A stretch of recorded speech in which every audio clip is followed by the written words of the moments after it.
Salut à tous, aujourd'hui on va explorer ensemble une idée qui est à la fois toute simple et en même temps assez radicale. L'idée que la clarté, même dans les moments les plus compliqués, pourrait être à portée de main, juste en la demandant. C'est de ça qu'on va parler. Franchement, qui ne s'est jamais senti comme ça? Bloqué, complètement coincé devant une décision sans la moindre idée de la direction à prendre. C'est un sentiment que tout le monde connaît, pas vrai? Eh bien, c'est exactement notre point de départ. Alors, ce sentiment, cette incertitude, au fond, c'est quoi? Souvent, c'est juste un manque de sagesse, un besoin de clarté, tout simplement, pour y voir plus clair dans notre quotidien. Ça peut être au boulot, par exemple. On doit avoir une conversation un peu tendue, on se lance dans un projet qui nous dépasse un peu, ou juste choisir sur quoi se concentrer. Là, on a besoin de sagesse. Pareil en famille, comment on fait pour calmer le jeu dans un conflit? Quelle est la meilleure décision à prendre pour les enfants?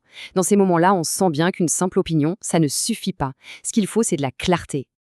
Et puis, il y a les finances, bien sûr. Chaque choix, même le plus petit, peut avoir de vraies conséquences. On sent bien le poids de la décision, le besoin de ne pas se tromper. Ok, donc face à tous ces besoins, il y a une invitation. Une proposition qui est d'une simplicité presque déconcertante. On va aller voir ça de plus près dans un passage bien connu de l'épître de Jacques. La voici, cette invitation. C'est direct. Si quelqu'un d'entre vous manque de sagesse, qu'il la demande à Dieu, qui donne à tous simplement et sans reproche, et elle lui sera donnée. C'est fou de simplicité, non? Si on manque de sagesse, on demande.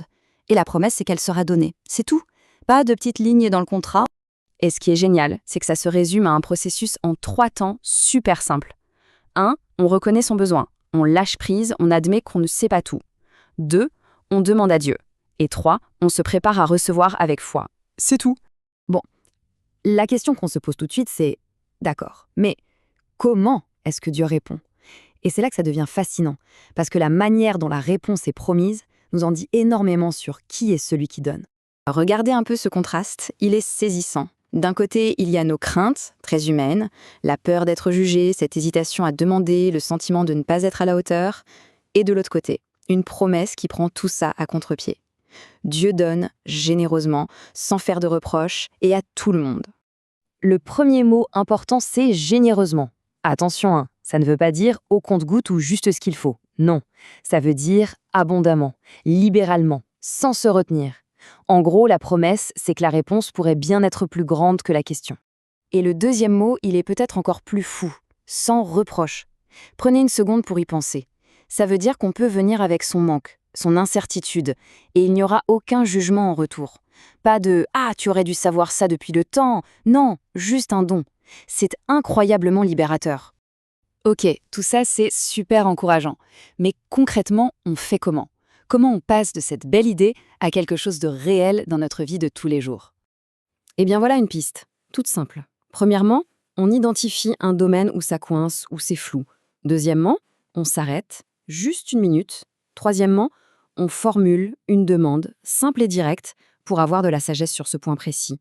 Et enfin, quatrièmement, on fait le choix de faire confiance à la promesse d'une réponse généreuse. C'est vraiment aussi direct que ça.